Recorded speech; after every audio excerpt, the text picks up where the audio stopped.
Hi, I'm here with Caroline, and she had an awesome Poison Ivy cosplay that's just great.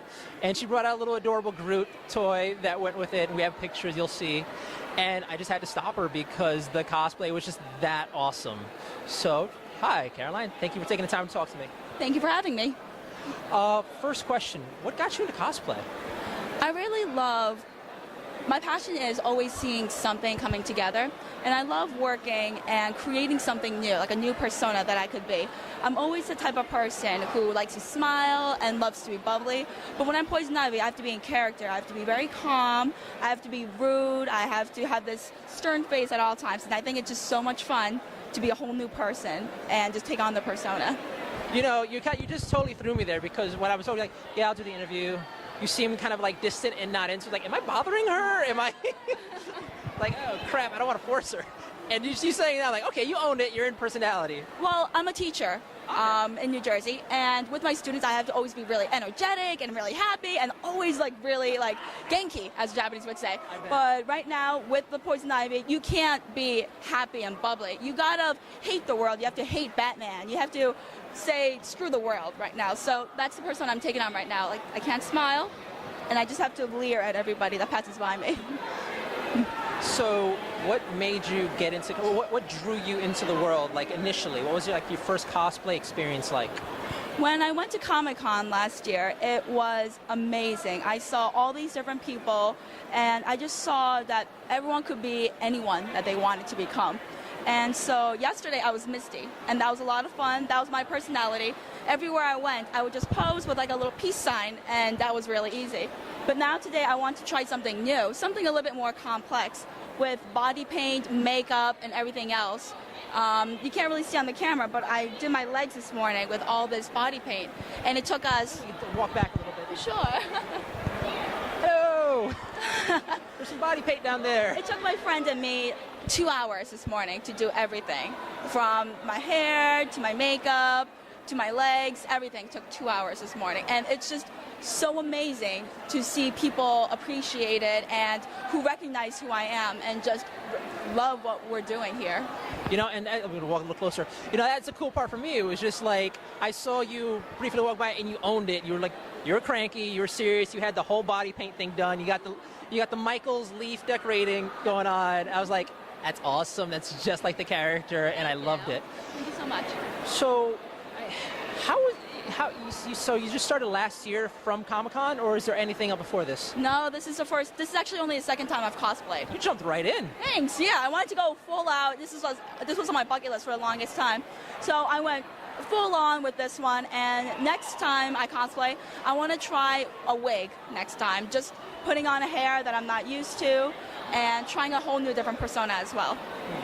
So what's a cosplay you're thinking of doing that you find challenging? You're like, oh, I would love to be that person and own it. Next time I go to Comic-Con, I definitely want to do Terra from Teen Titans, and I want to do Korra from Legends of Korra, the Nickelodeon show. Those are two that I really definitely want to try because it involves more, not the body paint, but more the costume and creating the costume itself, because you can't buy those costumes. You have to actually sew it and make it yourself, so I think that'll be a lot of fun to do. So you're looking into this like an arts and craft buff, like I want to make the weekend project sort of thing. This is my Halloween. Last Halloween, I didn't dress up. I think I was Ash for my kids at school, but this is my Halloween. This is the one time of the year that I get to be someone I'm not and try something new, and I love it so much. And I think everyone here will agree with me that you have to have passion for it if you want to do it. Well, you definitely seem to have a lot of it for that. Do you see yourself now going to as many cons as possible? I mean, there seems to be a lot going on in Jersey. I could imagine you're going back to Comic-Con. What do you see yourself doing for Comic-Con? Well, for Comic-Con, I'm definitely going to do the 2 cosplays that I mentioned before. I love the people. That's why we're here. We're not really going to see a lot of panels. My friends are somewhere here today with me. But we're here to more see the people and the cosplays that they created. So definitely, I would love to go to more cons. I would love to be able to cosplay more and just see what the world has to offer me. You just are so the opposite of everything I've seen so far. Most of the time when I do these sort of things, it's just sort of someone who like jumped in, they were nervous at first, they tell the stories of that initial, like I was scared of the community, and there's like the welcoming things. You're just like, I wanted to do it, so I did it, and it was awesome, and I'm awesome at this, and I want to keep doing this. Your confidence is just, wow, awesome. Well, to be honest, I think it really had to do with my first time I cosplayed. Everyone was just so positive. Everyone was so supportive. They weren't saying, oh, you got this wrong, or oh, that's not perfect. They were so supportive. They loved it. And honestly, if I didn't get that positive feedback the first time, I don't think I would have tried it the second time. Like everyone in this community, whether it's anime, DC Comics, Marvel, it's like a small community within ourselves where we can just appreciate each other and what we value. So definitely it's the people around me and everyone else that's cosplaying that makes this that much more enjoyable. You're saying absolutely everything that made me fall in love with this community. Absolutely everything. Like, if on my site I had like a post of talking about like my first experience at like Cosplay and anime, and everyone was just so nice, so chill, so welcoming. It blew my mind. I'm like, I need to do more of this, and so we started expanding our coverage to cosplay, and now.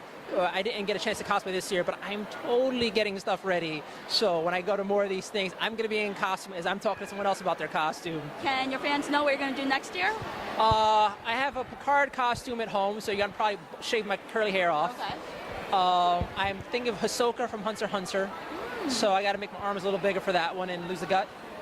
And well, Hisoka and Picard are two fun ones, and if possible, some cool robot things. I would like to do like a Gundam. That'd be kind of fun. It's funny you actually mention your hair because my hair is naturally just very dark brown. You can kind of see the roots growing in. I actually dyed my hair just so I could be able to cosplay. Yesterday I was Misty. Today I am Poison Ivy. They both have an orange tint of a hair. Yeah. So I purposely dyed my hair just so I could be able to cosplay and keep the hair natural. Because yes, I said I want to try wigs next time, but I found that wigs are very tricky. And kudos to anyone that wears a wig all day. Like, I give you so much prop. It's very tricky. I'm being lazy with the card because last year I had like a full beard growing and I was just Riker for Halloween. Oh, okay. So I had like my full beard and everything going, but like I'm going to go full bald for that one. And yeah, some sort of robot thing would be nice after Hisoka. I can't think of anything else afterward. Okay. There was some woman who was doing a gender bent outlaw star, Gene Starwind. I'm seeing a lot of gender bender One Punch Man. I see a lot of One Punch women today, which is really cool. I have not seen any of those. I got to look out for it. Oh yeah, they're there. Okay. They're here.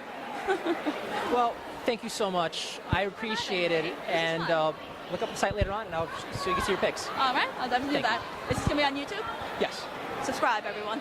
You're awesome. Thank you.